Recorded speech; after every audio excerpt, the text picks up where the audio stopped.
जो पैसा मैं नौकरी से कमा रहा था उससे कहीं ज़्यादा पैसा मैं अब यहाँ कमा रहा हूँ, मालिक कहला रहा हूँ। सर बिज़नेस आप कोई भी करो, ज़रूरी नहीं है आप वर्मी कंपोस्ट का करो, इसके अलावा जो भी आप बिज़नेस करोगे, हर बिज़नेस का जो रीढ़ की हड्डी होती है ना, वो होती है मार्केट।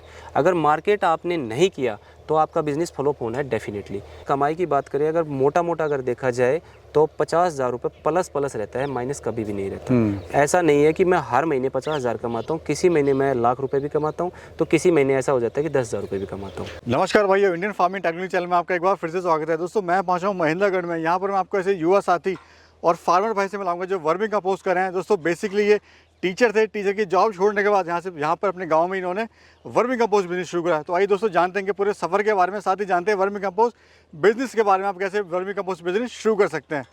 नमस्कार सर। नमस्कार जी। कैसे हैं सर? सर बहुत अच्छे। सर आज आपकी यूनिट पर आए हुए हैं, तो सबसे पहले हमारे जो दर्शक देख रहे हैं अपनी यूनिट का और अपना परिचय दीजिए। सर नमस्कार, मेरा नाम दीपक सिंह है, मैं ज़िला महेंद्रगढ़ गांव धनौंदा का रहने वाला हूं जी। सर मैं आपका स्वागत करता हूं हमारी यूनिट पे। और सर आपने दोबारा हमारे लिए समय निकाला, इससे पहले आप 2 साल पहले आए थे। आपके चैनल के माध्यम से सर मुझे बहुत सपोर्ट मिला है, मेरा जो बिज़नेस है वो भी काफ़ी बड़ा है। तो सर मैं तहे दिल से आपका धन्यवाद करता हूँ। और सर अगर मैं इसके बावजूद अगर मेरे बैकग्राउंड की बात करूं, क्वालिफ़िकेशन की बात करूं, तो मैं MSc B.Ed मैथमेटिक्स हूं। और सर जॉब की बात करूं तो मैं आज से लगभग 7 साल पहले जयपुर में रहता था और मैं वहां जॉब कर रहा था। 4 साल मैंने वहां पे जॉब किया, उसके बावजूद मैं गांव में आ गया और 2 साल मैंने वहाँ पे गांव में कंटिन्यूसली जॉब किया। और उसके बावजूद मैंने ये काम शुरू किया और पैरेलल मैं इस काम को चलाता गया। 1-1.5 साल मैंने और जॉब किया और जब मुझे ये लगा कि भाई मैं अच्छा खासा पैसा और जॉब से जो कमा रहा था वही मैं इससे कमाने लग गया, तो मैंने जॉब को छोड़ दिया। अब मैं पूर्णतः अगर देखा जाए इसी काम को कर रहा हूँ। दीपक जी, क्या वो चुनौतियां थी, क्या वो मतलब ख्वाहिशें थी आपको जो आपकी जॉब से नहीं कर पा रहे थे? और एक अपना गांव में रहकर एक खुद का बिजनेस करना वो भी आसान नहीं होता है सर। सर अगर बात करें इसकी चुनौतियों की, तो स्टार्टिंग में जब काम किया था मैंने ये शुरू, तो काफ़ी चुनौतियाँ आई थी। जैसे अगर घर परिवार की बात करें, रिश्तेदारों की बात करें, यार दोस्तों की बात करें, तो सब कहते थे कहाँ पढ़ा लिखा हो के गोबर में घुस गया तू आके। लेकिन वही है कि मेरे को लग रहा था कि भाई मैं नौकरी कर रहा हूँ, नौकरी करने की बजाय मुझे नौकरी देने वाला बनना है। तो मैंने वो नौकरी के साथ साथ मैंने अपना ये काम शुरू किया। धीरे धीरे मैंने 2 बेड लगाए थे, 2 बेड से मैं 2 से 8, 4 से 8 ऐसे मैं बढ़ाता गया। और धीरे धीरे काम को अब मैं इतने बड़े लेवल पे ले आया कि मेरे पास आधे एकड़ में मैंने ये काम कर रखा है। और मेरे पास परमानेंट 2 लेबर काम करती हैं जिनको मैं मंथली सैलरी देता हूँ। इसके अलावा जब मुझे ज़रूरत होती है तो महीने में कम से कम 10 से 15 दिन मेरे यहाँ पे 3 से 4 लेडीज़ जो आती हैं वो डेली बेसिस पे आती हैं, तो उनको भी मैं पैसा देता हूँ। ट्रैक्टर वाला है उसको देता हूँ, पिकअप वाला है उसको देता हूँ। ऑलमोस्ट अगर देखा जाए तो मेरे साथ साथ, मेरे परिवार के साथ साथ मैं 7-8 आदमियों का काम जो है वो और चला रहा हूँ, यानी कि उनका घर चला रहा हूँ मैं। सर एक बात बताइए कि हाँ आप पहले अच्छे थे या अभी अच्छे हैं? रीज़न क्योंकि लोग बोलते हैं कि वर्मी कंपोस्ट का हमने काम शुरू करा, हम सेल नहीं कर पा रहे हैं। हाँ जी सर। कुछ लोग ऐसा बोलते हैं, तो कैसा आप अभी कर रहे हैं? सर अगर मैं बात करूं अच्छे और बुरे की, देखो जॉब करने वाला जो बंदा होगा ना, उसको सिर्फ और सिर्फ अपने आप से मतलब रहेगा। और वो सिर्फ इतना ही सीमित है कि सुबह गया 9 से 5 की जॉब की, वो घर पे आ गया। और वो क्या है कि बॉस की डांट सुनना या कोई और मान लो कहीं काम कर रहा है तो उसके ऊपर दबाव रहेगा। अब मेरी बात करूँ तो मैं फुल ऑन फ्री रहता हूँ। जब मेरा मन करता है मैं काम करता हूँ, मन नहीं करता तो मैं आराम से घर पे रहता हूँ। जो पैसा मैं नौकरी से कमा रहा था उससे कहीं ज़्यादा पैसा मैं अब यहाँ कमा रहा हूँ, मालिक कहला रहा हूँ। और साथ में अगर चुनौतियों की बात करो, कि जो आप ये कह रहे थे ना कि लोगों को मार्केटिंग में दिक्कत आती है, सर बिज़नेस आप कोई भी करो, ज़रूरी नहीं है आप वर्मी कंपोस्ट का करो, इसके अलावा जो भी आप बिज़नेस करोगे, हर बिज़नेस का जो रीढ़ की हड्डी होती है ना, वो होती है मार्केट। अगर मार्केट आपने नहीं किया तो आपका बिज़नेस फ्लॉप होना है डेफिनेटली। काफ़ी लोग हैं जो मेरे पास भी क्वेरीज आती हैं, क्योंकि सर मैंने भी अपना एक यूट्यूब चैनल चला रखा है जिसका नाम नेचर ग्रीन ऑर्गेनिक्स है। उस पर काफ़ी मेरे पास भी अपने सब्सक्राइबर हैं, तो उसको देख के भी, और जैसे आपका चैनल है उसको भी देख के मेरे पास कॉल्स आती हैं कि आप ये जो काम कर रहे हो हमें ये चुनौतियाँ हो रही हैं, तो मैं उनका सॉल्यूशन देता हूँ। एक तो सबसे ज़्यादा ज़रूरी है सर, किसी भी काम को अगर हम करते हैं तो उसके लिए धैर्य होना ज़्यादा ज़रूरी है। सर मैंने 4 साल इसमें संघर्ष किया है, अब जाके मुझे ये लगता है कि मैं मंथली अच्छा तो अर्निंग कर रहा हूँ और साथ में मेरा जो सेटअप हो वो प्रॉपरली एक रनिंग में आ रहा है। मार्केट की अगर बात करें तो काफ़ी मार्केट है, बजाय उसके लिए आपको मेहनत करनी पड़ेगी। दीपक भाई ये लैंड अपनी खुद की है? सर ये लैंड है मेरे पास खुद की है। यहाँ पे मेरे अगर फादर्स की बात करें तो 3 भाई हैं, उनकी 12 एकड़ ज़मीन है, जिसमें ये मैंने 2 एकड़ ज़मीन अपने पास रखी हुई है। इसमें मैंने 1 एकड़ में स्ट्रॉबेरी लगा रखी है, आपकी बार मेरा पहला अनुभव था। और ये आधे एकड़ में मैंने ये वर्मी कंपोस्ट का काम कर रखा है। इसके बावजूद आप यहाँ देख पा रहे होगे आधे एकड़ में मैंने जैविक गेहूँ लगा रखे हैं। सर लास्ट ईयर भी मैंने इसमें गेहूँ लगाए थे जिसका रिजल्ट इतना अच्छा नहीं था, लेकिन अब की बार जो केमिकल की खेती है उससे कहीं ज़्यादा बेटर मेरे ये जैविक गेहूँ है। इसमें मैंने फुल ऑन जो भी है खाद है वो मैं अपना वर्मी कंपोस्ट यूज़ किया है। इसके अलावा मैंने किसी प्रकार का कोई पेस्टिसाइड इसमें से यूज़ नहीं किया। अभी कितने बेड हैं और कितने बेड से शुरुआत करी थी आपने? सर बेड की शुरुआत की बात करें तो मैंने 2 बेड से शुरुआत करी थी। 100 बेड आज कंप्लीट हो चुके हैं और इसके साथ साथ मैं अभी आगे बढ़ा रहा हूँ। अब ये आज गोबर आया है सुबह, तो ये कुछ बेड खाली हैं, पहले इनको भरेंगे, फिर इसके बावजूद जो आगे हमारा जो प्लान है उसको भी हम आगे तक लेके जाएंगे। अब बात करते हैं दीपक जी, एक बेड की लंबाई चौड़ाई और कितना उसमें लागत आती है, कितना उससे मुनाफा हो जाता है, यानी उन लोगों के लिए जो शुरू करना चाहते हैं वर्मी कंपोस्ट बिजनेस? देखिए सर, अगर जो कोई नया भाई है इस काम को शुरू करना चाहता है तो नया भाई जब इस काम को शुरुआत करेगा तो उसके लिए हर चीज़ पैसे में आएगी। जैसे गोबर की ज़रूरत होती है, फिर उसके बावजूद हमें नीचे जो पन्नी लगाते हैं उसकी ज़रूरत होती है, ईंटें लगाते हैं उसकी ज़रूरत होती है, ऊपर से डालने के लिए जैसे मैंने ग्रीन नेट डाला हुआ है इसकी ज़रूरत होगी, गोबर आया, लेबर आया, जो भी कुछ है ये सारा सब कुछ मिला के हमारे पास जो भी मटेरियल है वो मटेरियल सारा अगर हम पैसे की बात करें तो उसमें हमारा टोटल खर्चा 6 से 6.5 मैक्सिमम 7,000 रुपये आते हैं। लेकिन जैसे ही हम एक सर्किल कंप्लीट करके दूसरे पे आएंगे तो एक बेड की जो हमारी कॉस्टिंग है वो 1,500 से 2,000 के बीच में आ जाती है। ये मैंने जो 7,000 रुपये मैक्सिमम बताए हैं ये सर जब बेड बनता है उस टाइम से लेकर दोबारा जब वो बेड बनेगा 3 महीने के बाद, 3 महीने ऑलमोस्ट लग जाते हैं, तो 3 महीने के बावजूद जब दोबारा बेड बनेगा तब उस तक मैंने आपको 7,000 रुपये बताए हैं। और जब दूसरा बैच हमारा स्टार्ट होगा उसमें सिर्फ गोबर प्लस में लेबर, क्योंकि अर्थवॉर्म घर के हो गए, उसके बावजूद गोबर की बात करें वो तो बाहर से आएगा और लेबर बाहर से आएगी। कागज़ और ईंटें हैं वो 1 टाइम इन्वेस्टमेंट है और अर्थवॉर्म में वो भी 1 टाइम इन्वेस्टमेंट है। तो सेकेंड टाइम में जब आप उस पर देखोगे तो 1,500 या 2,000 रुपये मैक्सिमम खर्चा आएगा। और जब जो तीसरा बैच आएगा, तीसरे बैच में जो भी खर्चा है वो खर्चा तो वही रहेगा, लेकिन आपका प्रॉफिटेबल हो जाएगा फिर वो सारा का सारा। अभी कितनी लेबर है आपके साथ में? सर मेरे पास में जो है लेबर परमानेंट तो 2 है मेरे पास, और उसके अलावा मेरे पास 3 से 4 लेबर हर रोज तो नहीं, 3 से 4 दिन में एक बार जरूर आती है। सैलरी क्या देते हैं सर आप लेबर को? जो सर लेबर जो परमानेंट रहती है वो 18 से 20,000 रुपये लेती है मेरी, ठीक है। इसके अलावा जो मेरे पास जो डेली बेसिस पे आते हैं वो डेली बेसिस का 400 रुपये भी 500 रुपये भी मैं देता हूँ उनको। वो काम के ऊपर डिपेंड करता है। जैसे अब कटाई का काम चल रहा था उस टाइम पे भाई पैसे ज़्यादा देने पड़ते हैं, और जब काम नहीं होता तो मैं थोड़ा कम भी दे देता हूँ, तो चलता है।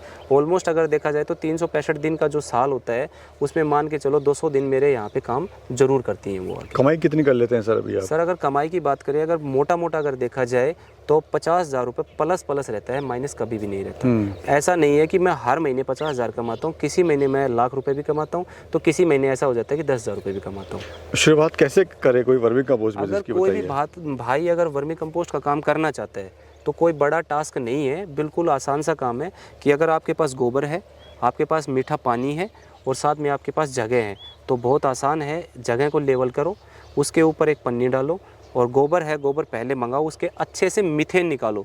गोबर बिल्कुल ठंडा होना चाहिए, उसमें 3 से 4 बार पानी डालो आप। जब वो बिल्कुल ठंडा हो जाए फिर उस गोबर को उठा के बेड के ऊपर डलवा दो, और जब बेड पे वो डलवा दो तो उसके बावजूद अर्थवॉर्म्स लिए और अर्थवॉर्म्स उसके ऊपर डाल दो। और फिर ढकने के लिए आप कोई भी चीज़ ले लो, जैसे गर्मी में ग्रीन नेट यूज़ नहीं करना है। अब आप देख पा रहे होगे सारा मैंने ग्रीन नेट यूज़ किया हुआ है, लेकिन धीरे धीरे हम क्या करेंगे, इसको यहाँ से हटा देंगे। फिर इसके बावजूद इस पर या तो धान की पराल डालेंगे या हमारे यहाँ बाजरा होता है, बाजरे की पूली वो डाल देंगे इसके ऊपर। तो जिस भी भाई के पास जैसे एरिया में जो भी रॉ मटेरियल बचता है वो इसके ऊपर वो डाल सकते हैं। कितने दिन का प्रोसेस होता है सर? एक प्रोसेस बताइए, लाइक आज स्टार्ट करो, कमाई यानी स्टार्ट हो गई। हाँ जी, थोड़ा एक प्रोसेस बताइए, शॉर्ट में बता दीजिए कैसे कैसे करते हैं, क्या प्रोसेस? देखो सर ऐसा है प्रोसेस, हमने आज गोबर मंगाया तो गोबर यहाँ डाल दिया, इसको ठंडा किया, ठंडा करके बेड के ऊपर आपने देख रहे हो दूसरी तरह से गोबर इसमें डाला हुआ है। हाँ जी सर। लोग ढेर लगा के इसको कटाई करते हैं, इसको ठंडा करते हैं, फिर बेडों पर डालते हैं। देखो सर काम करने का हर किसी का अपना अलग अलग तरीका है। और दूसरी बात ये है कि अगर आपने लेबर कॉस्ट बचा ली, इसका मतलब आपने बिजनेस में है ना बहुत पैसा बचा लिया। मैं पहले इसी तरीके से करता था, बीच में गोबर डलवाया और उसको ठंडा किया। उसके 2 नुकसान है। एक तो पहला नुकसान ये है कि गोबर अगर आप यहाँ पे डंप कर रहे हो तो इतना ऊंचा रहेगा, उसको ठंडा करने में काफ़ी समय लगता है। अब मैं क्या करता हूँ कि जैसे ट्रैक्टर आया, ट्रैक्टर को बैक करके मैंने सीधा बेड के ऊपर लगा दिया।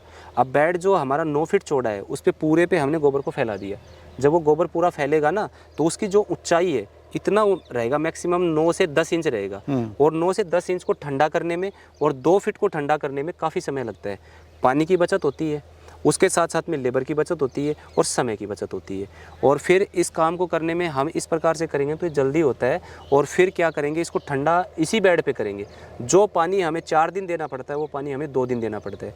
2 दिन पानी दिया, ठंडा हुआ, फिर हम बीच में से इसमें क्या करेंगे, जो ईंट लगा रखी है कस्सी से उसको उठाएंगे और साइड में डालते जाएंगे। फिर जो दंताली होती है उससे गोलाई देंगे और सीधा इसके ऊपर केचुआ डाल देंगे।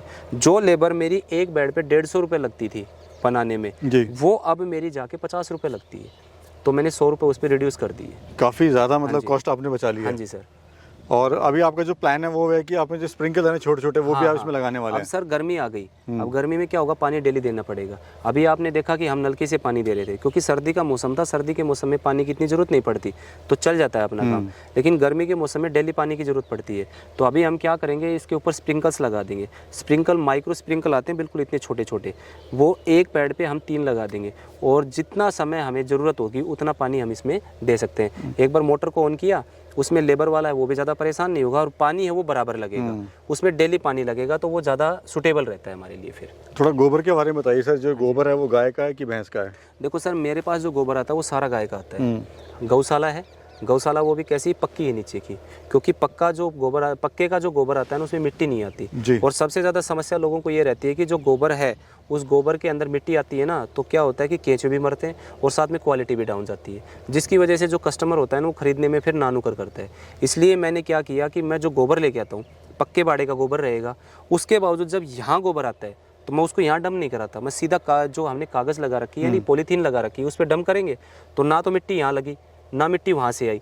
तो फिर कोई भी जो हमारे पास कस्टमर आता है तो वो बोल नहीं सकता कि आपने जो गोबर है वो मिट्टी वाला ले रखा है, उसमें फिर हमारी जो क्वालिटी है वो बेस्ट रहती है। तो अभी आप कहाँ सप्लाई कर रहे हैं माल? आप सर सप्लाई की बात ऐसी है कि मैं छोटे जो है ना किसान आते हैं मेरे पास, वो लेके जाते हैं, कोई 10 बैग ले गया, कोई 20 बैग ले गया। अब मैंने धीरे धीरे क्या है कि जो अपनी मार्केट है वो मैंने बाहर बना रखी है। मैं यहाँ पे लोकल में बहुत कम खाद सेल करता हूँ, लेकिन फिर भी मेरे पास यहाँ पे ऐसे रिपीटेड कस्टमर है जो कि 3 टन 5 टन 10 टन माल लेके जाते हैं। अभी रिसेंटली मैंने 3 दिन पहले यहाँ से गाड़ी लोड करवाई 25 टन की, तो वो सारा का सारा मैं कश्मीर भेजता हूँ। कश्मीर में, पूना में और ऐसे ही हिमाचल में मेरे 2-3 जो मेरे क्लाइंट हैं जो कि मेरे का जितना भी माल बनता है उनका पहला एडवांस मेरी बुकिंग हो जाती है। वो बोल देते हैं कि हमें इतना माल चाहिए, तो मैं जैसे ही माल बनता है उनको मैं बता देता हूं। साल भर का काम आपका एक ही बार में एक बार में इकट्ठा निकल जाता है। हाँ, अभी मैंने ये परसों या उससे एक दिन पहले मैंने यहाँ से गाड़ी लोड करवाई थी 25 टन की।